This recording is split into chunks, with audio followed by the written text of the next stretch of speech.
欢迎收看关键时刻。我们昨天有跟大家提到，检调去查了郑义玲的绿电案件，我们都没办法想到的是，一个34岁的男子，竟然是台湾掌控绿电最重要的人，甚至被称作叫做绿电沙皇。没有想到，现在这名绿电沙皇已经收押禁见，而收押禁见之后，我们才知道，原来抓捕他的过程是多么的戏剧化。当检调到他们家踹门的时候，郑义玲第一时间竟然是把手机往窗外丢，甚至跟检警呛下说：“你们知道我背后是谁吗？”这句话不是乱说，他真的有底气，他竟然知道了检调要搜索的时间，而且是最知道这些行贿金流的弟弟早就已经逃离检调的范围当中，而这个案情竟然急转直下，出现一个大翻转。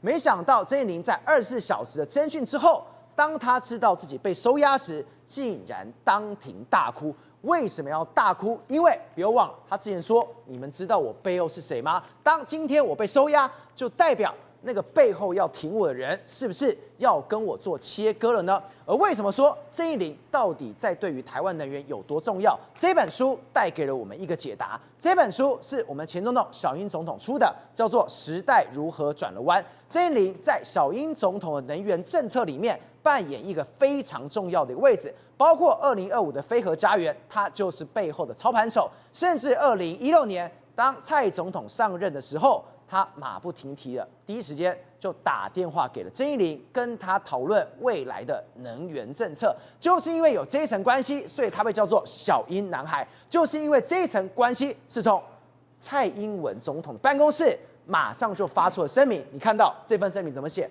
他说，检调监督了多少这种案件？他说，他不能容忍不肖人士借由绿能发展而从事不法牟利的行为。他说什么？勿枉勿纵。对，他说什么？今天这件事情办到底的。对，没错。这个郑义玲呢，他不是在面对这个调查官的时候，他说什么？你知道我背后是谁吗？哇，那时候的这个态度相当的这个气压啦。就没想被收押之后，他马上就当庭痛哭的一个状况，甚至要被这个送上囚车的时候，他还这个遮着他的脸啊。虽然原本高高在上，现在跌落到谷底。对，好，那意味着什么呢？他背后的人呢，看起来的话，现在可能不敢出手去挺他。好，那他背后的人是谁呢？我们不要忘记前几天的时候，经济部部长不是说有人说经济部长说这个背后的水很深，然后还有人不自爱，然后他大咖还没出来，那到底指的是谁？我们当然不知道。可是你讲，如果我们经济部长说的是真的，然后呢，郑义玲又这样说，你知道我背后是谁吗？显然这背后真的还有很多头山在罩他的。没错。好，那我们就讲，就像刚才赵娥讲到的那一本书，那本书里面来说话，他其实细数了过去一段时间呢，他在小英总统时代的时候，他扮演的这个角色。好，那也因为这本书，这个《时代如何转得弯》这本书之后，你看蔡英文总统才会马上，他们办公室才发这个新闻啊，不然你要说，人家都说他是小英男孩，但是为什么蔡英文总统马上要发这个文章？你看，不能够容忍这个推动永续绿能的这个发展，是我们企业劳工极为重要性，不能够容忍不肖人士借着绿能发展而从事不法牟利的行为。司法单位已经有这个相关的机制办理不法案件，判勿枉勿纵。他为什么第一个时间要讲这样？因为事实上，大家如果看得过去这个郑义玲他跟蔡总统的关系来说，你会觉得说，的确他扮演一个非常重要的角色。所以第一个时间来说，蔡英文总统当然要出来说明他的具体的这个立场。志同，为什么说郑义玲今天被收押禁见？这叫动摇国本。你看到哦，原本被指涉的宏德能源，它如果跌那就算，其实讲到能源2个字，对，股价都没有人在好的。没错，事实上这个宏德能源当然是首当其冲嘛。那这几天的时候呢，很多能源股其实都表现得不好，像什么深威能源啦、云豹啦，甚至是这个上尾公司啊，其实都表现得不是太好。也就是说，因为郑义玲的关系，我们就说它是绿能产业发展的类似沙皇的这个角色。所以现在目前为止来说，大家所有绿能产业，大家都是错雷弹，因为你要想说，难道只有这件受贿吗？会不会有更多受贿的这个案件会爆出来？大家都是等着在看。好，那我们就讲，事实上这一次的这个所谓郑义玲来说的话，他不是检调单位冲到他家的时候呢，对，正好不是发现到说你的手机啊没，因为我们现在检调第一个时间都会扣你的手机嘛，就有人说手机不在我的身边啊，我们就不见啊，那他就说什么？他其实在第一个时间冲上来的时候，他把他手机丢出去了。那丢出去的时候呢，事实上当时的这个我们检调就说没有在他家的话，用所谓定位的方式，最后才定位到他的手机在哪里。那他想说你都要定位，你可能知道我在哪里的时候，他就说那可能在那个地方啦。然后后来捡回来的时候呢，照你要说他们找到手机之后，发现手机能够开机。开机的时候，然后他才心不甘情愿提供这个开机密码。然后检察官打开的时候就说：“郑义霖已经把手机里面所有的简讯都已经把它删光光了。”那人家就问他说：“那你为什么要删光光？”他说：“没有啦，因为我的平常的资料量太大，所以我有删除对话的这个习惯。”不过我们跟他讲。因为目前为止，我们检调都可能有办法可以还原。那尤其是他除了丢手机之外，他还有传简讯不寻常的举动，他还跟这个东伟建设的创办人陈建胜，还有这个他的儿子陈冠涛有联系，所以人家就认为说，你们可能早就有防备的一个状况，所以那他们就是这样一个状况。所以世聪，这个手机来说是关键中的关键，没错。为什么他第一时间登门之后丢掉？你看到哦，当今天郑义霖被抓到手机的时候，被办案人员收到手机时，他前面我们有讲登门的时候，你知道我是谁吗？对，态度完全变了。你看到这一段，他说不好意思啦，我是因为前晚喝醉酒了，对，加上第一次被搜索太慌张了，我才会做出不恰当的举动。清醒之后非常的后悔，对，表示什么？这一只手机被搜到、被查出、被解密的，会出大事的。当然了，一定会出大事，因为为什么？因为我们刚才讲到郑义霖跟这个业者的很多单位都知道嘛，所以大家就你看，所以我才说，当时冲到他基隆路的这个家里面去搜的时候，搜不到手机啊，结果没想到定位就定位出来了嘛，那当然只能够认栽，被你们找到这个手机。好，那我们就讲，实际上大家早就已经知道，已经知道他有这个出事，因为为什么？其实检调这一次算是提前收网，对，原本认为说，因为他现在弟弟人在海外嘛，原本因为他弟弟也有相关的资金的往来，所以原本要等他弟弟回来。但是你可以看到，8月19号媒体就爆料，就说什么郑义霖拥有这个信义路的这个豪宅等等的这个状况啊，然后还要收东伟建设10万元的顾问，当时都已经把案情几乎讲出来了。所以然后精准点出说，2022年的10月间的时候，某间银行收到198万的汇款，你看。跟后来检调查到198万是不是一样？对，所以你就知道说，事实上，这是不是已经有人泄露案情？对，泄露案情的话，然后当时郑义霖还发表强硬的声明说，没有这种事情啊，就没想到，所以人家居然就说，是不是媒体暴露出来的时候有公开串证的可能性，隔空串证的问题，所以刚好他弟弟人在境外，所以就临时决定要逮捕这个郑义霖的一个状况。所以那上这整个案件才曝光嘛，所以你就说从检调到他家去，然后发生了这样的事情来说啊，显然他的确是扮演一个绿能非常重要的一个角色。所以他根本就是什么？他这完全是他后面真的是有人罩，他知道检调要上门前，他先安排弟弟走，是他甚至在检调上门前，他的手机里面都已经跟相关单位有联系上，对，跟这些行贿的人都联络上，对，这太厉害了吧？对，没错，这里面有几个疑点。第一个，他弟弟怎么那么刚好说在这个时间点人就在海外，人在海外就没有回来，好，所以显然是不是已经事先就已经闻到这个风声了？另外第二个是什么？第二个就是这个它里面的很多简讯，因为我们一般人来说，我们的确会删简讯，可是他几乎是已经把所有他跟业者的谈话完全都删光光，而且他还很知道说第一个是要丢出去嘛，对，所以你可见事实上他是有所防备的一个状况。那尤其是你要。这个8月19号，当时不是就有人爆料吗？这个假反核征收贿，然后就把他这个状况，然后8月20号他不是还说，你郑义霖来说，你这个我们跟媒体澄清啊，该文已经下架，相关不实的讯息已经到警方做笔录了，希望移花接木，到此为止啊，就这样急转直下，马上他就有被提前收押。所以我们刚刚一路这样看下来，从8月19号有风声出来之后，8月20号他还出来讲说移花接木，对，没有这件事，这表示什么？后面已经没有人敢要动我，尽管有人放出这讯息，我就是有人造，我没事。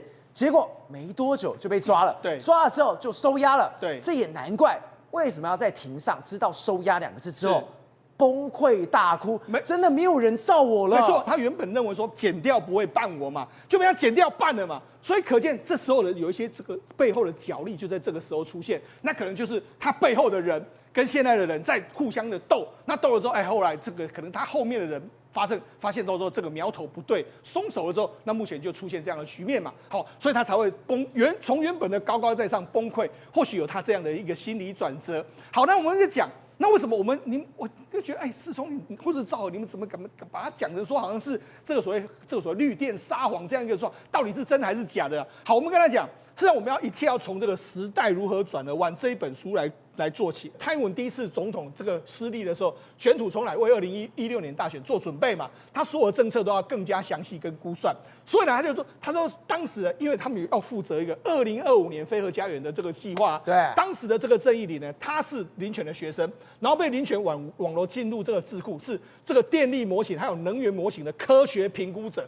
所以等于是说，在蔡英文还在智库，但是当时还没有当总统啊，他就是这个未来的准总统候选人的时候的智库里面，他就是扮演这样一个状况。对，然后甚至这里面还访问了郑义玲嘛，因为郑义玲是当事人嘛，他要还原当时的场景。我看郑义玲说什么，这是郑义玲说的哦。在这本书里面说了，我印象很深。那时候还在智库讨论的时候呢，林权这个总统就问林权董事长说电够不够？那我们就画了一张图表来看电够不够。蔡英文就说我们要画一张图嘛，对。你看夏天最关键的时刻，备转容量是备用容量是多少？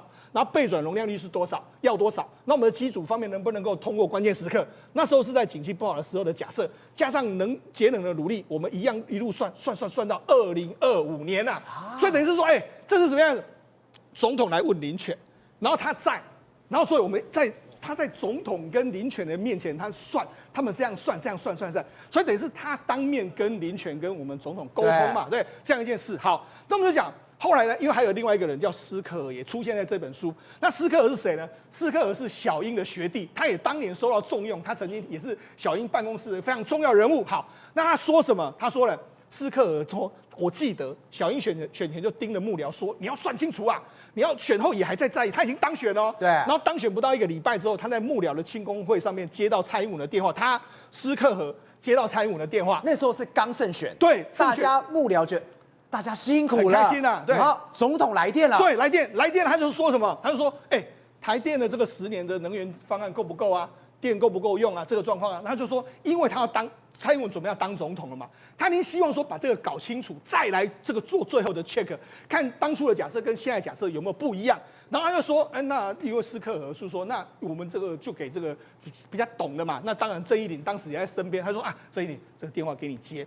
就他说他看到什么？他看到之后，郑义玲就蹲到角落，然后拿着这个餐巾。在餐巾纸在上面画图，然后跟蔡英文这个隔空在那边说明，这样他说一说就说了1个半小时。等一下，他连纸都没有，对，在餐巾纸一大叠，直接拿来一张一张画完之后，一边跟总统报告这些数字是长什么样，是一张一张讲了1个半小时。对，然后你看他就说，他斯科尔笑着说，蔡英文呢还没上任就已经开始列管了，所以就说未来他们这个列管的这个就电力是它重点列管的盘点的一项，所以你看电力是非常重要嘛，所以你就知道，如果小英很重视电力的时候，那照我问你，那郑义玲会不会很重要？当然重要，所以他等于是在小英的电力政策里面，他最早是一个似乎是让小英理解这个电力发展的一个人。好，那因为后来要开始发展这个所谓相关的绿能计划，对不对？绿能计划我们要开始做这个太阳能、风力发电这个状况，然后后来由中山大学的电机系叫做卢展南教授担任召集人，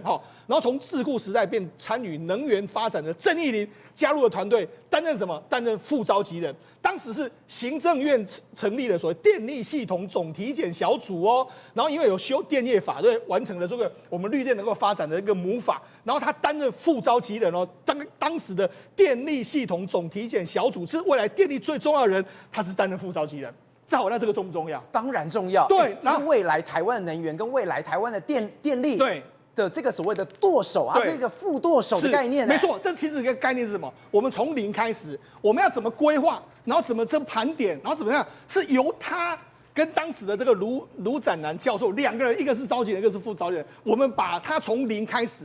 照我跟你讲，从零开始的时候，他有很多规格制定或者想法制定，所以为什么厂商要行贿他？对，因为他真的了解一切，他等于是从零开始就在参与的这个事情。那也因为他是从零开始的时候，赵尔，那他重不重要？重要，他就是类似我们的这个撒谎的角色嘛，哈。那他就说什么？我们前1年的时间呢，花了很多时间在了解这个系统。那时候电力很多建设都重新盘点，然后就像是绿能啊，前面1年多真的都在打底啦。然后那是很难想象，当时我们做离岸风电，行政院开1次会的时候，台电告诉你没有办法，那我们没有电网可以并联，那港务公司跟你说我们没有码头可以让离岸风电，那什么都没有的一个状况。然后推太阳能也没办法。然后他就说了，他后来记得林权说什么呢？他说他知道为什么马英九政府不推绿能了，因为太复杂了。对，那因为太复杂，那但是小英他们还是执意要做啊，那要做怎么办呢？他就开始这个，后来他们就想法是说，后来经济部有太阳能光电单一窗口，那风电比较多外商都需要做环评，一个环评也7、8个部位，后来也是由行政院的协调，定期跟总统和行政院长报告进度，所以也才会有所谓的单一窗口出现。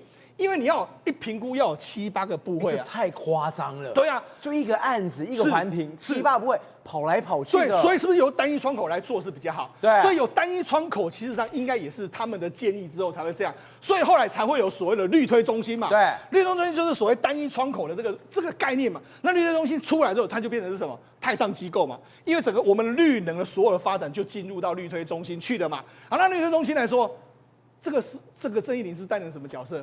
副召集人啊，那副召集人来说的话，他事实上就是个操盘手嘛。从最开始的从零到现在为止的所有的他都知道嘛。在整个绿电产业里面来说，这么多厂商会想要行贿他，因为他真的好像看起来真的是一个非常重要的绿能电力发展的推手。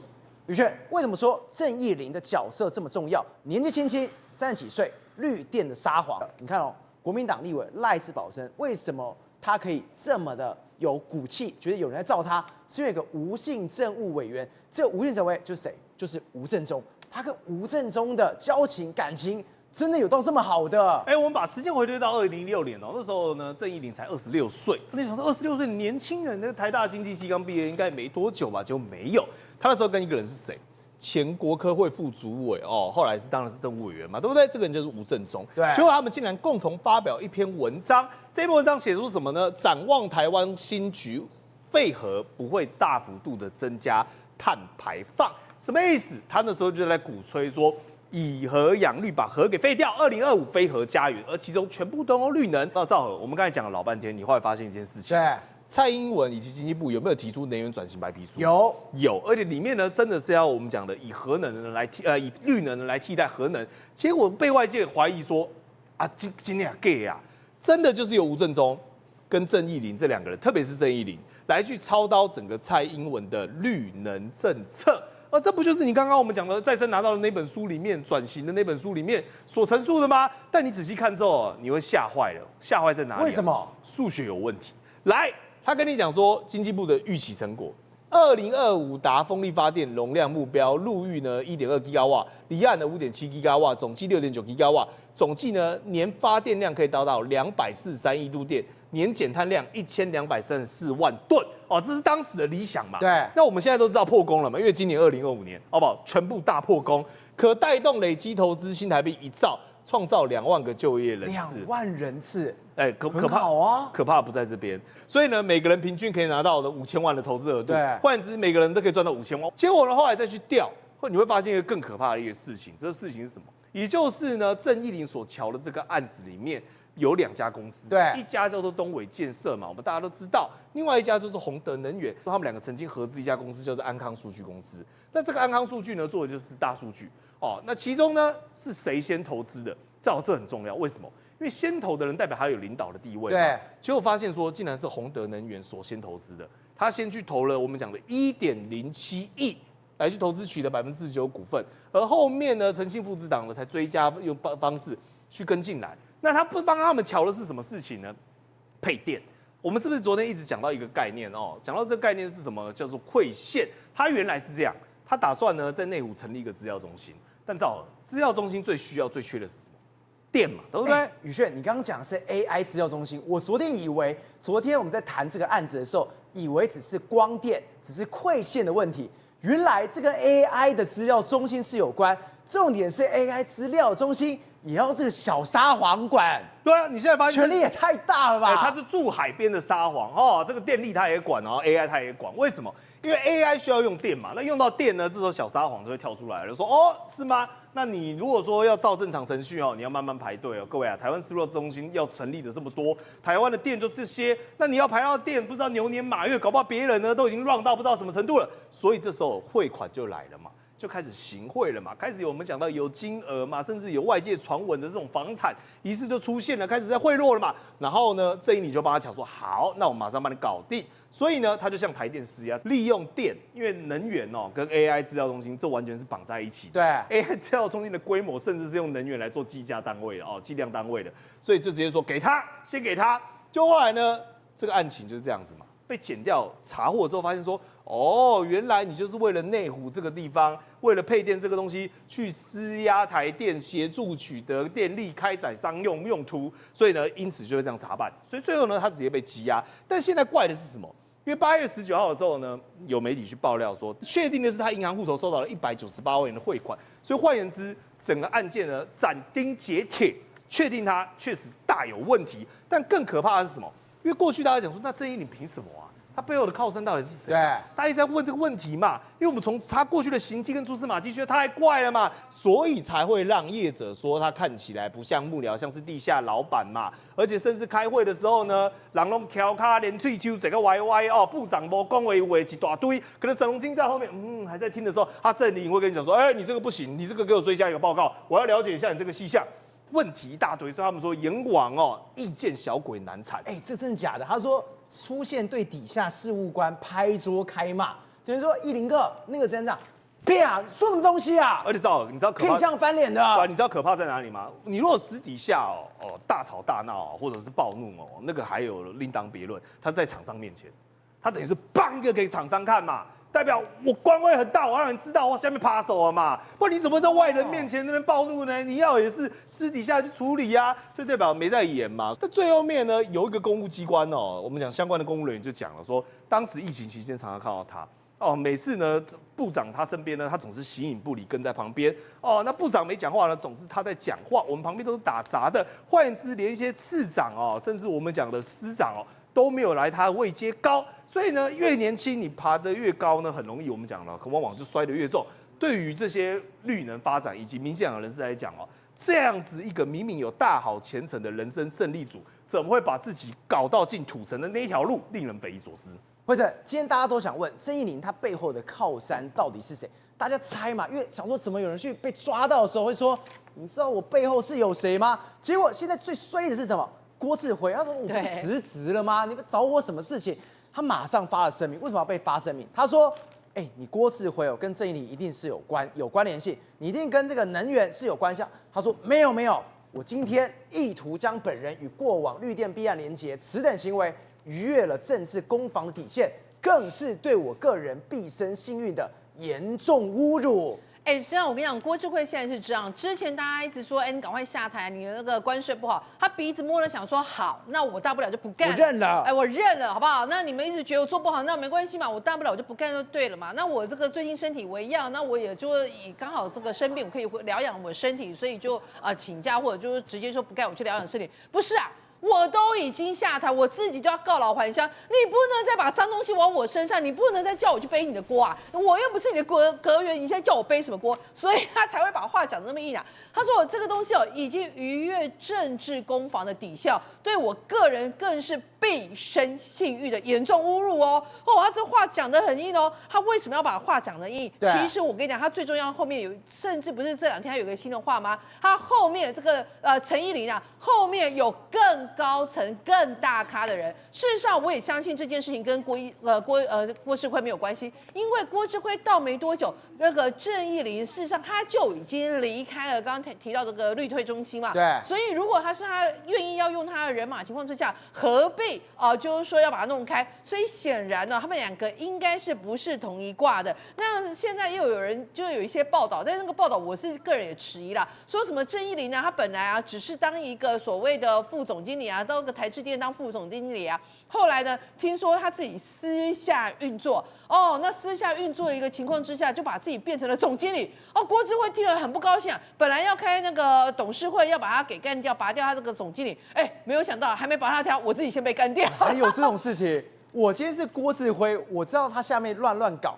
然后结果我要把他换掉的时候，我先走了。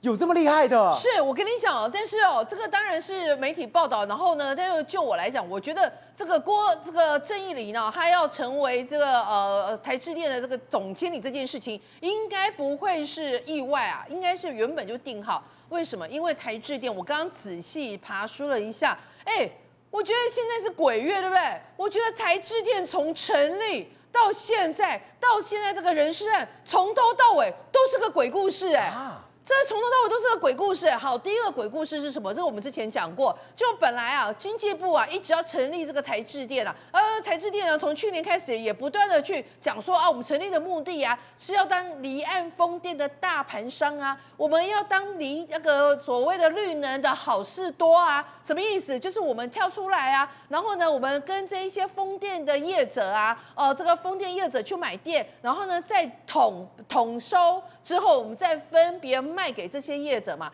所以呢，我们这个台制电成立啊，除了有中油，除了有中钢这些官股之外啊，我们也把需要买绿电的这一些，比如说像日月光、像这联电啊，一起叫进来，通通找来就好了。我通通找来，所以我总共有14家股东，所以呢，我这个成立是这样，对不对？结果我一爬出资料不得了了，你知道吗？台电光是要拒绝经济部说我们不要成为再生能源的售电业的股东，他总共拒绝了3次。对，不能不要你知道吗？三次拒绝了3次，到现在还是要中钢还是股东，而且是可以说是最大的股东哦。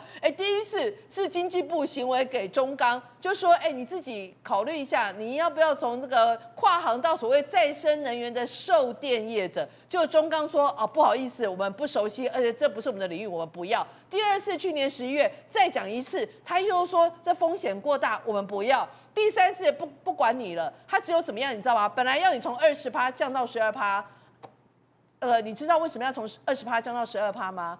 因为中钢是官股，任何投资20%的，他都必须要在他的财报上列出来。对，所以你只要投资低于20%、12%，你在财报上是不用列出来的。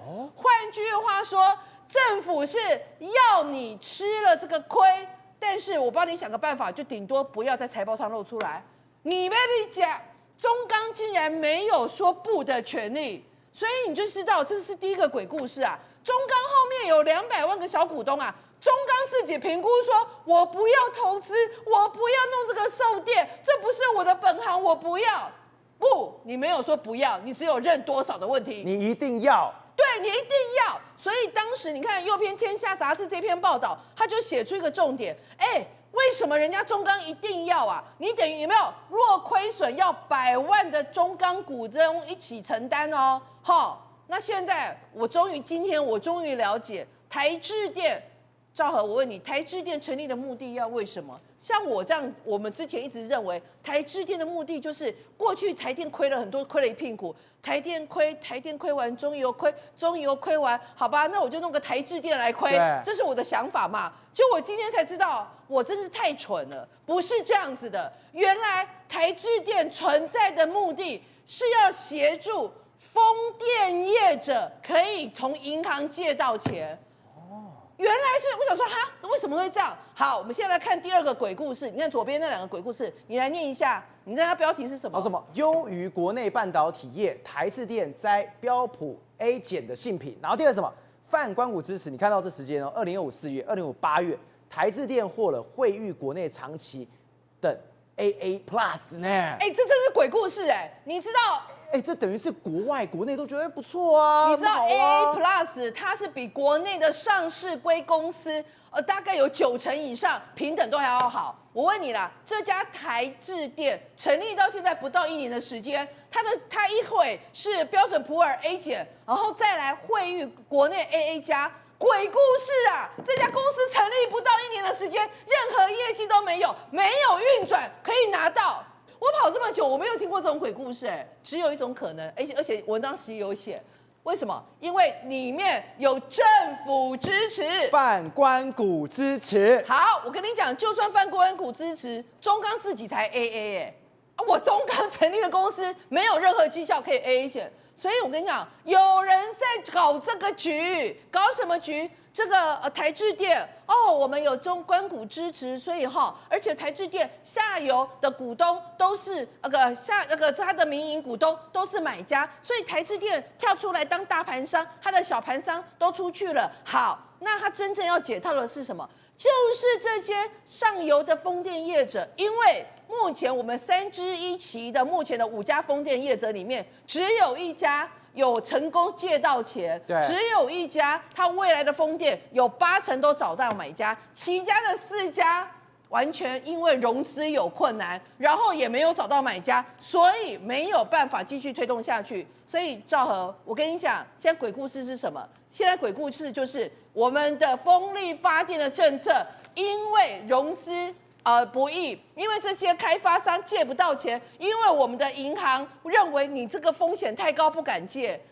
所以这变成我们的风力发电的这一个所谓的非核家园的一个政策，因为风力发电借不到钱，所以要泡沫化了，要把那个丑的面目真的要显露在面前，为了要让这个政策不能泡沫化，为了要让这个谎言美梦可以继续编下去，特别成立了这个台制电公司。好，成立这个公司之后，未来哪一个风电业者就拿着这个台制电，台制电是我的客户，我已经找到有客户可以买了，然后拿着台制电的这个合约书，就可以顺利向我们的银行团去借钱，对，就可以顺利从我们的金融业去搬钱。所以台制电它根本就是帮这些业者拿了一个跟银行贷款的入场券嘛，是你必须要跟台制电合作之后，你才有这个入场券，不然你门都没有。是，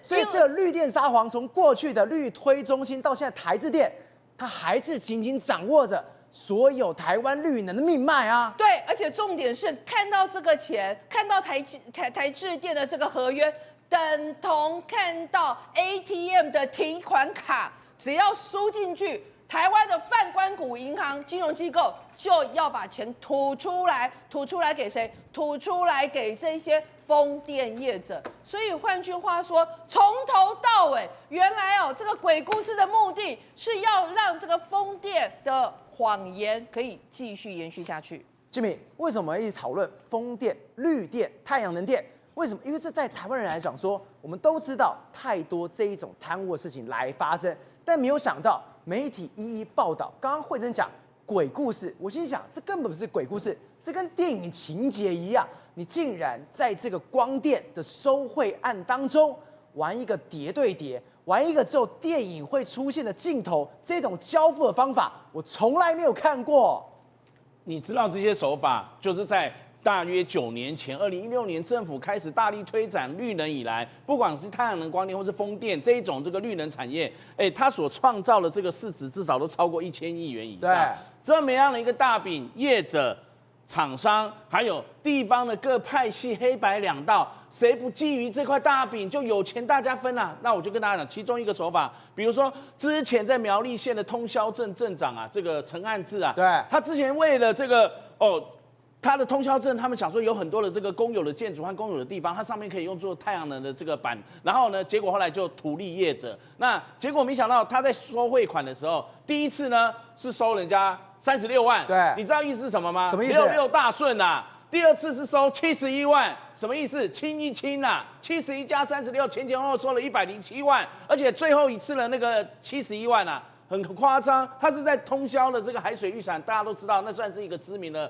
旅游景点啊，对，休闲观光景点，而且在土地公庙前，对，土地公庙前，然后呢，看到这个乡长的坐车，一定之前给他车号和整个状况了嘛，车子经过的时候，车窗打开，直接装了70几万的那个包包，就丢进那个车窗打开的这个车子里面，然后最后果然因为是限制性招标，就是汇款的那一家业者就得标了，哪有这么离奇的？所以。就这么巧合，没有全世界没有比这个再离奇再巧的一个这个可以收汇款的地方了。好，这是其中一个案例。另外一个手法，我跟大家讲，是在云林的这个二仑乡的这个乡长钟东龙跟他们的这个乡代会主席杨世斌啊，还有当然其他的这个乡公所一起啊，全部的10几个人都被检方求处重刑。那当时呢，总共汇款拿了2300多万元。对，那你要知道呢。那这个是在云林县的这个二仑乡乡长，他那时候要出租他的这个光电业，也是要增加了这个财政收入，但是呢，后来就因为找了这个地方的这些这个业者，然后跟中珠电力公司讲好，用这样的一个方式去得标，然后最后被检方查到了这个汇款。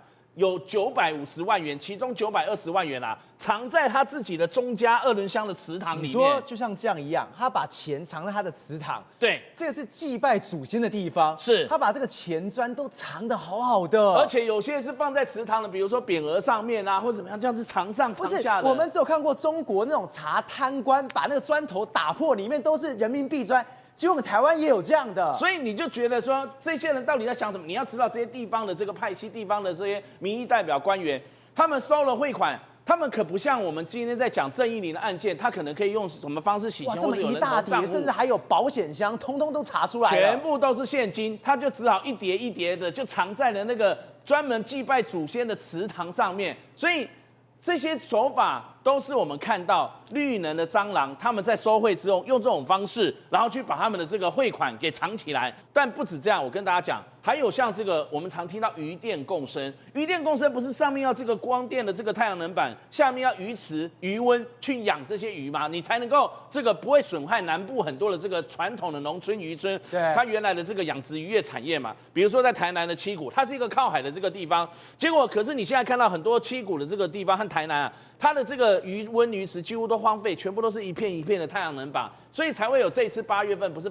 这个台风过境过后呢，就一大堆光电太阳能板在那边荒废嘛。结果呢，就有居民偷偷的说他跟记者讲说，所谓的渔电共生，政府也会来查。政府来查的状况就是，当听到政府要来查的风声的时候呢，就赶快载一卡车一卡车的鱼，把这个鱼透过这个卡车倒进去那个鱼温有渔电共生的光电太阳能板的这个鱼温下面。真的假的？所以原本没有鱼，等到相关单位要来检查时候，一检查完就抽走了。赶快丢下去。对，丢下去之后，等到官员走了之后，就抽走了，就抽走了。那甚至呢，他可以讲说，也不怕政府来查，因为呢，就算真的抽查到，他也可以推说这个鱼刚下鱼刚下鱼，这个鱼池刚下鱼，或者是刚刚完成的这个捕捞，所以也可以找各种的这个理由，或者是说现在有在养殖的状态，其实当地的农民渔民都知道，心里面都栽啦，根本没有在养鱼。所以我们讲到绿能绿金就让人联想到20-30年前有一部电影叫《情义之西西里岛》，在描述台湾的黑金的状况。当时梁家辉说了这个名言我把这个工程元载汤搓好，我们共同分取政府的钱现在政府大推绿能，然后给了很多的这个不管是光电还是风绿的这个风电的补助那这些业者还有地方派系黑白人，然后看到政府的这些钱，眼睛都亮了，左手可以拿补助，右手又可以贪钱，所以呢，我才会引用梁家辉的名言说：我们政府很有钱政府的钱当然好赚宏观取材，厘清真相，犀利精准，深入剖析，时刻掌握关键，新闻时事不漏接。老时段，新气象，我是钟耀和，关键时刻2.0，全新出击。